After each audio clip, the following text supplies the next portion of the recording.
Saya dari kelas SIC Malam dengan NIM 19130000205. Saya akan membacakan hasil review jurnal yang berjudul Audit Sistem Informasi Framework COVID-5. Jurnal Informatika volume 7 halaman 37-42. Penulis Fitri Setiawati Sulaiman, tahun 2015. Reviewer saya sendiri, Widyaningrum, tanggal Oktober 2015. Tujuan penelitiannya, tujuan yang ingin dicapai dalam penelitian ini adalah memberikan penilaian atau evaluasi penerapan tata kelola teknologi informasi yang berjalan guna mengetahui sejauh mana tingkat kapabilitas dan bermanfaat tata kelola teknologi informasi secara efektif dan efisien pada PT AF. Yang kedua, memberikan saran pada manajemen pada tindakan korektif. Metode penelitian yang digunakan adalah kerangka COVID-5 dengan dominan DSS, Deliver, Service and Support, dengan subdomain DSS 01.01 mengelola prosedur operasional, DSS 02.03 memverifikasi, menyetujui, dan memenuhi layanan, DSS 02.07 melacak status dan menghasilkan laporan, DSS 04.07 mengelola pengaturan backup, DSS 05.06 mengelola dokumen sensitif dan perangkat output, DSS 06.03 mengelola peran, tanggung jawab, hak akses, dan tingkat kewenangan. Domain ini mengibaratkan pada bagaimana teknologi informasi transfer dengan maksimal pada sebuah organisasi dengan disertai oleh dukungan untuk implementasi dan integrasi teknologi informasi yang efektif dan efisien dalam sebuah proses bisnis. Metode ini digunakan untuk melakukan evaluasi tata kelola teknologi informasi dan menilai tingkat capability level PT AF. Hasil penilaian capability yaitu model capability merupakan alat ukur untuk mengetahui proses teknologi informasi yang ada di PT AF. Proses pengukuran ini dilakukan untuk mengetahui tata kelola teknologi informasi, dan dalam kegiatan pengukuran ini akan menghasilkan penilaian tentang kondisi sekarang dari proses DSS 01.01 mengelola dan memenuhi layanan, DSS 02.07 melacak status dan memenuhi laporan, DSS 04.07 mengelola pengatur backup, DSS 05.06 mengelola dokumen sensitif dan perangkat output, DSS 06.03 mengelola peran dan tanggung jawab dan hak akses. Pada pengukuran capability model ini dilakukan pengambilan data melalui kuesioner sampel responden yang dilibatkan untuk pengisian kuesioner adalah pada unit teknologi informasi dan user dari unit lain yang kesehariannya mengoperasikan secara langsung teknologi informasi dan mengetahui masalah yang berkaitan dengan proses terpilih.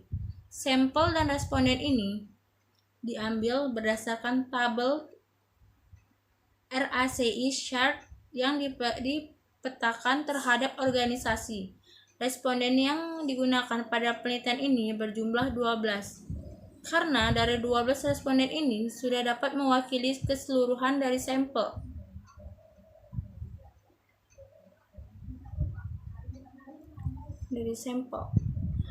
Dari sampel data yang dibutuhkan dalam penelitian ini, data sampel untuk 12 responden sudah cukup untuk memenuhi keseluruhan informasi yang dibutuhkan karena ke-12 responden tersebut sudah mencakup relasi antara organisasi dan tabelasi chart pada COVID-5. Rekapitulasi model capability-nya ada hasilnya. Dari domain DSS 01, prosesnya DSS 01.01. Rata-rata respondennya 77,05. Rata-rata subprosesnya 7,0.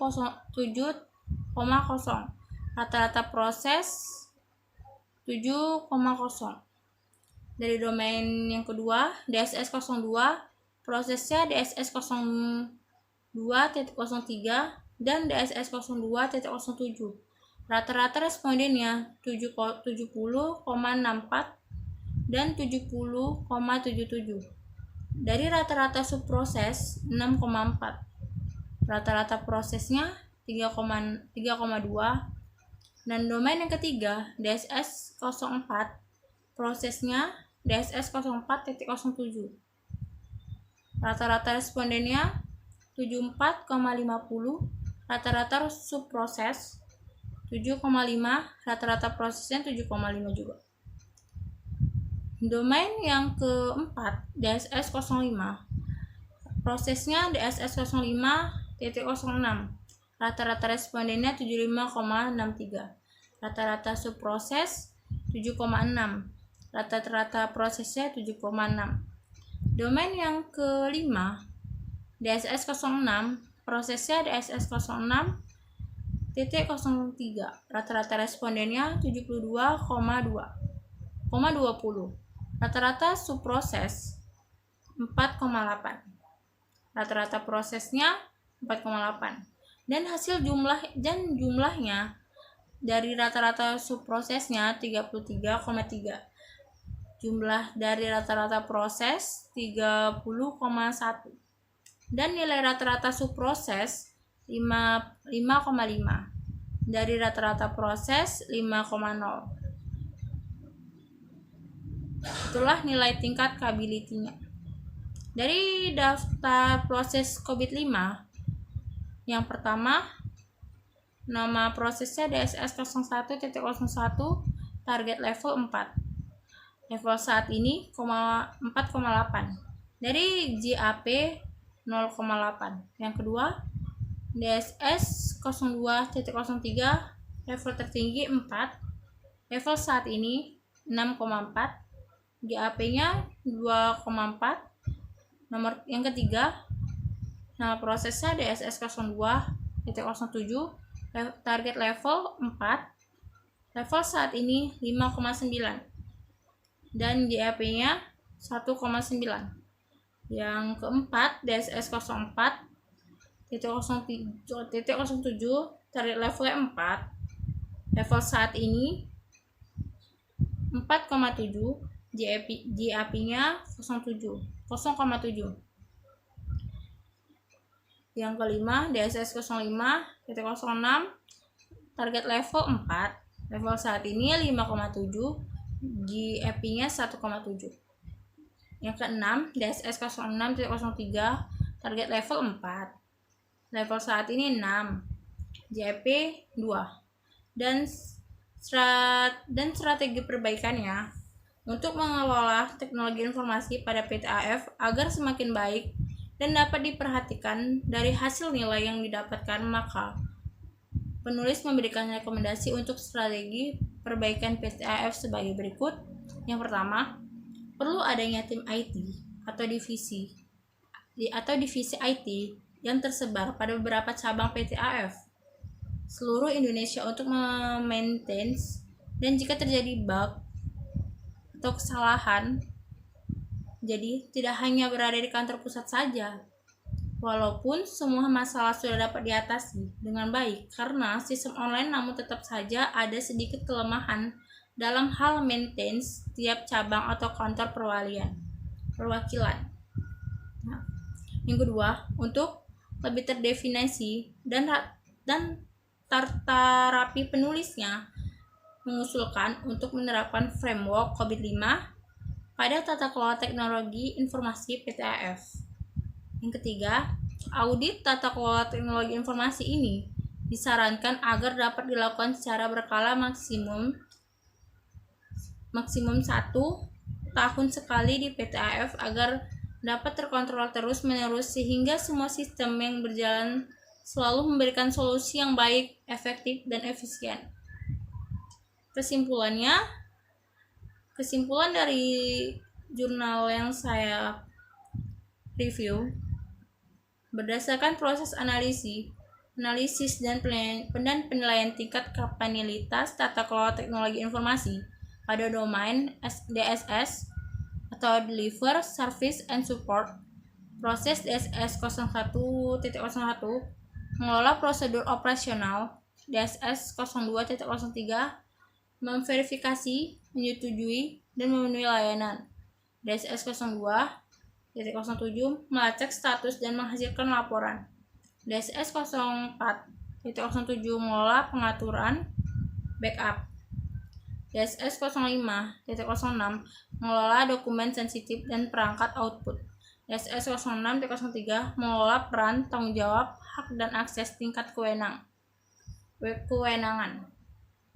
Pada PTAF, maka dapat disimpulkan, yang pertama, dalam mendukung kinerja sistem PTAF telah mengimplementasikan prosedur operasi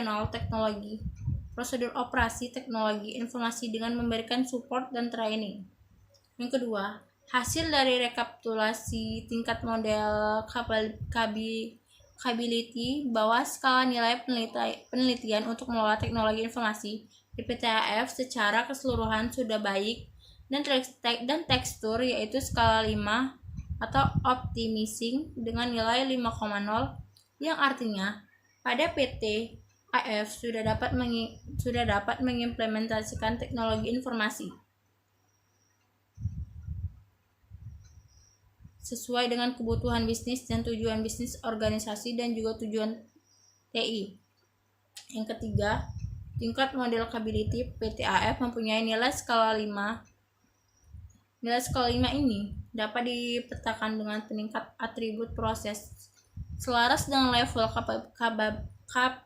kapabilitas dengan range nilai antara 50% sampai 85% dengan peringkat Lazy Activate di mana pada peringkat ini sudah ada bukti pendekatan sistematis, pencapaian signifikan, serta atribut sudah terdefinisi dengan baik sesuai SOP dalam proses penilaian pada skala 5. Pada skala 5 ini bisa ditempuh dengan hasil L atau F, Lazy atau Fully.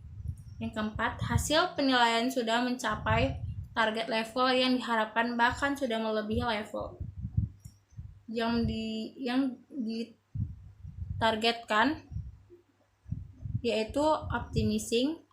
Dalam pengelolaan teknologi informasi PTAF sudah melakukan perbaikan secara terus-menerus agar tata kelola teknologi informasi yang berjalan semakin efektif, efisien, dan tepat waktu, serta dapat mempertahankan nilai hasil tingkat model capability-nya. Dan dari sarannya, yang pertama, dalam penelitian ini, penulis hanya mengaudit sistem informasi dengan kerangka kerja COVID-5 pada domain DSS dengan 6 subdomain, yaitu DSS 01.01 mengelola prosedur operasional, DSS 02.03 memverifikasi, menyetujui, dan memenuhi layanan, DSS 02.07 melacak status dan menghasilkan laporan, DSS 04.07 mengelola pengaturan backup, DSS 05.06 mengelola dokumen sensitif dan perangkat output, DSS 06.03 mengelola peran dan tanggung jawab, hak akses, dan tingkat kewenangan saja. Maka dari itu disarankan untuk melakukan penelitian lanjutnya yang dapat membahas semua cakupan domain yang ada pada COVID-5. Yang kedua, perbaikan yang disarankan untuk menaikkan tingkat dari kapabilitas setiap proses adalah dengan memenuhi output best practice dalam COVID-5 agar dapat pengelolaan teknologi informasi berdasarkan hasil audit dapat lebih efektif dan efisien dan tepat waktu. Terima kasih. Wassalamualaikum warahmatullahi wabarakatuh. Sekian dari hasil review saya. Wabillahi taufiq wal hidayah. Wassalamualaikum warahmatullahi wabarakatuh.